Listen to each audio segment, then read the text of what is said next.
This is the Lone Crater YouTube. We hope this video helps. In this video, I will show how to take vitamin C tablets. Start by washing your hands and reading the label for the tablet strength. Confirm the recommended dose and whether to take it with food. Prepare a glass of water and any snack if needed. If you have allergies or medical conditions, consult a healthcare professional before starting. Keep bottles sealed when not in use and store them in a cool, dry place.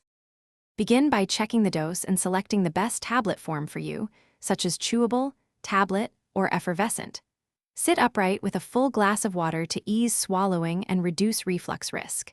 If tablets are large, ask if a lower dose or alternative form is available.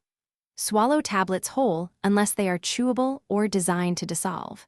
Track your intake to avoid exceeding recommended daily amounts.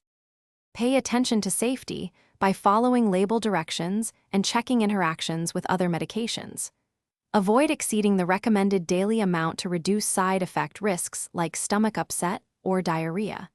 If you notice adverse symptoms, stop taking the supplement and consult a healthcare provider. Keep supplements in their original containers to track expiration and dose information. Maintain a consistent schedule and record supplements alongside other medicines to avoid duplication. Thanks for watching. Consider subscribing if we helped you.